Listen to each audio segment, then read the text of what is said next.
All right, and welcome to the last video on patient-provider communication.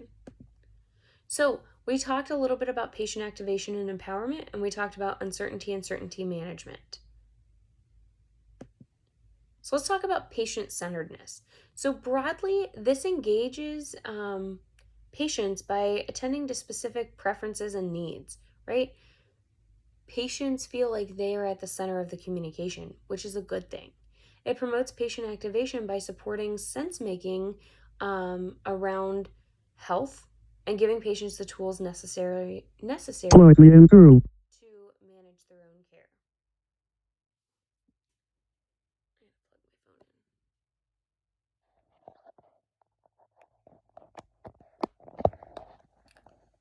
Thanks, Guru. Sorry about that. I also have modification that talks to me when I plug my phone in and when it needs to be plugged in. So, because patients are activated, they feel like they can make sense of their health. They feel like they have the tools needed to manage their own health, and that's a great thing to have. It also directly addresses the uncertainty-related needs. So, some dimensions of patient-centeredness. Focus not just on the disease, but other important states like the psychological state, the emotional, the social aspects of health and illness. This takes a real focus with the biopsychosocial approach. The providers are responsible for these non-medical issues since they can influence health conditions. And the provider has to try and understand the patient's condition from their perspective, right? So if the provider tries to understand the condition, the patient feels heard and feels like they can do something with this activation. So the biopsychosocial approach is really put into action with patient-centeredness. It's put into action through patient-centered communication, so eliciting, understanding, and validating the patient's perspective. So I see you, I hear you, I understand what you're going through. They understand the patient within their psychological and social context. They reach a shared understanding of the patient's problem and its treatment. And they help a patient share power by offering them meaningful involvement in choices relating to their health, right? So I'm able to be involved because my provider offers me choices, and we feel like we are being heard. We have reached this shared understanding.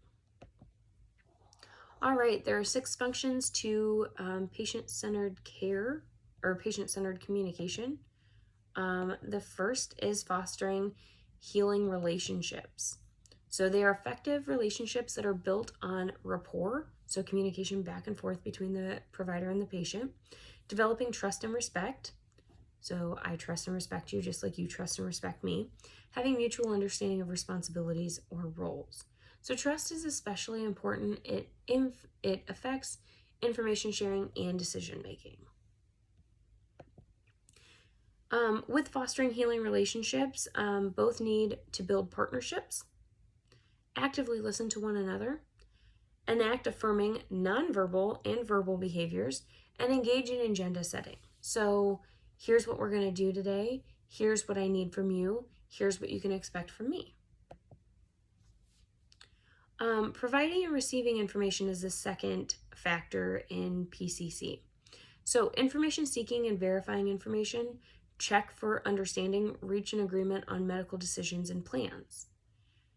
So generally, providers do more information seeking and more information verifying, right? Providers are, why are you here today? What's going on? How can I help? And they verify the information. Okay, so you said that you had pain in your leg. It's hot to the touch. You've got redness surrounding the area. Okay, so they seek out information and then they verify your information.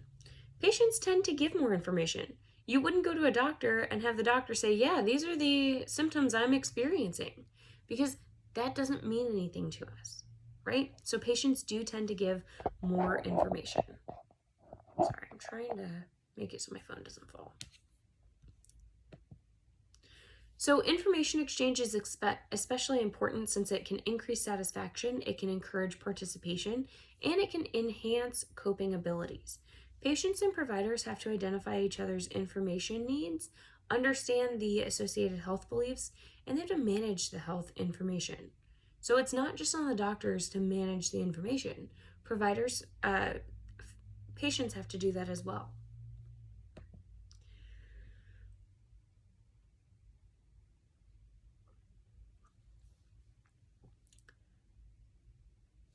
Okay, third factor in PCC is responding to emotions. So interactions often bring up sensitive information and uncomfortable topics. So negative emotions like fear, anxiety, frustration, anger, and depression may arise. Providers tend to have a difficult time identifying and addressing emotions. This might be due to not having the skill to do so. They don't know how to. They don't know how to address emotions. They may think it's someone else's responsibility. It's not my responsibility as a physician to manage your emotions. And they might worry that talking about it will just make it worse. So they just ignore it, let it go on. Providers should engage in recognition, exploration, and therapeutic action when responding to emotions, though, right? Recognize the emotions, explore the emotions, and do something therapeutic in order to respond to the emotion. Fourth factor in PCC is managing uncertainty. So uncertainty is inevitable. It can arise from the illness or the issue that is unknown, it's unclear, it's unpredictable. It is not easily eliminated, so it has to be managed. And patients may want uncertainty too. They might like not knowing things. I don't want to know what stage of cancer I have. I don't personally have cancer right now, but that might be an uncertainty. I don't want to know how long I have to live if I have this disease. So, with managing uncertainty together, providers and patients can acknowledge and categorize uncertainty, frame information based on what the provider knows versus what they don't know,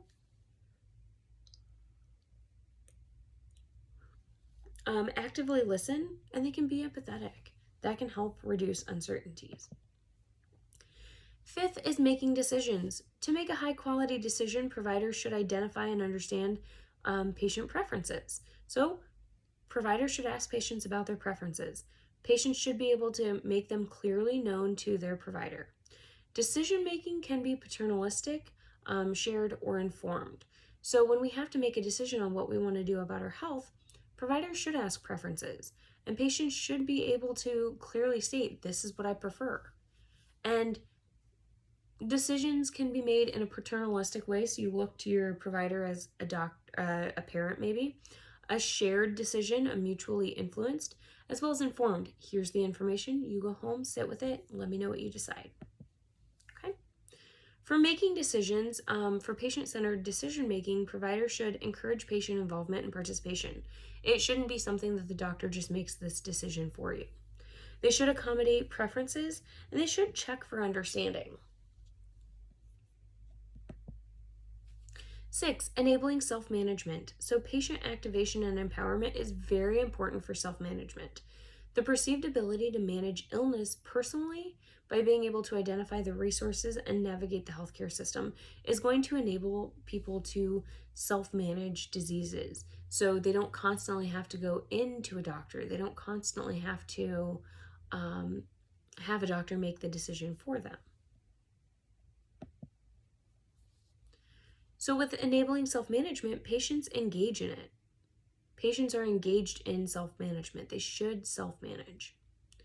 But they should be assisted in self-management by providers, eliminating barriers and performing strategies to help patients care for themselves outside of the medical encounter. So doctors should be a part of it as well. The barriers should be eliminated, so I am able to take this information home and manage my self-care.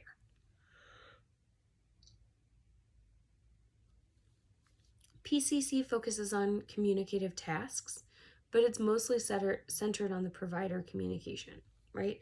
But the interaction is co-created, so the provider and the patient communicate together to create this interaction together. Now let's talk a little bit about relationship-centered care. So relationship-centered care recognizes the mutual interaction between patients and providers and acknowledges that both patients and providers bring a unique set of goals, emotions, and experiences. Doctors want to get through this checkup. They want to make sure you are healthy, and that's it. Maybe. They might have more goals, of course. But patients want to be healthy. They want to be heard. They want to be cared for. They have all these other goals. And they have emotions and experiences as well. It assumes that the interaction is co-created and that both parties are responsible, right? So you talk, you share, I share type thing.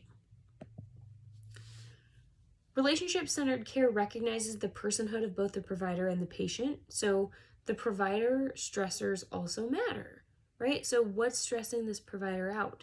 What's stressing the patient out? What's going on in each of their lives that they need to understand, or they need the other person to understand? They acknowledge emotions as part of the medical encounter. So for both people, doctors getting upset, patients getting upset, patients being angry, emotions are a part of the medical encounter. And they value reciprocal influence in all healthcare relationships. So things are being reciprocated, and we are happy about that. We value the reciprocal influence in all these healthcare relationships. Okay. It does require removal of judgments, displays of empathy, and the building of trust through openness, right? So patients have to remove judgment about the doctor. Doctors have to remove judgments about the patients. They cannot, or they should show displays of empathy, that I feel for you, not I feel sorry for you, but I feel for you. I know what's going on. And then building trust through openness. Patients have to remove the judgment and share their experiences and emotions just the same as physicians.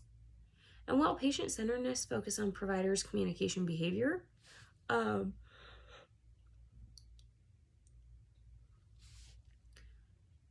relationship-centered care focuses on the interaction level. Okay, so think about communication accommodation theory here. Outcomes of patient-centeredness: more complete understanding of health and illness, better adherence to care plans and preventative behavior, and patients tend to sue less. Even when errors occur, patients tend not to sue when they are given an apology and an explanation and treated like a person. So, if I just gave you an F in this course with no explanation, maybe it wasn't your F, I just gave you an F by accident, and I never apologized, I just went in and changed it after you had noticed, you would probably be upset and go to my boss, right? I wouldn't blame you. But if I put an F in the thing and there was a mistake and you came and talked to me, I was like, oh my gosh, I'm so sorry. I did not mean to enter an F. You should have gotten a B or whatever it is, right? You're probably not going to go to my boss after that. You're going to be more satisfied because I acknowledged that I made a mistake and I changed this problem. With patient-provider interactions, remember, it's not just on the provider to enact patient-centered or relationship-centered care.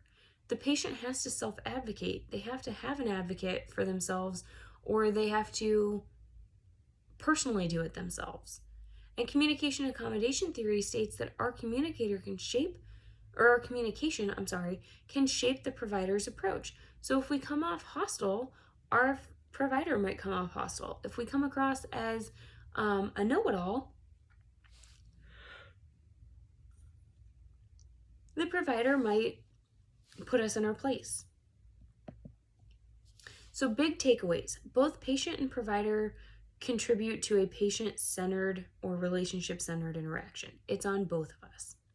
With PCC, they manage patient uncertainty, address and incorporate emotions, and give patients power in the decision-making. With RCC, communication style is not everything, but also the relationship or the bond between the patient and the provider. So I feel really close to this patient. I feel really close to this provider. That matters more for RCC than PCC. And optimizing the interaction and relationship to manage uncertainty promotes empowerment.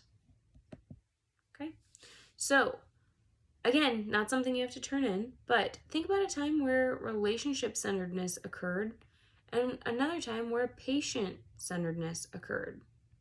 Which did you prefer? And were there differences between the two? All right, so that is the last video I have for patient-provider communication. I will see you in the next video for social support and caregiving. All right, have a good day.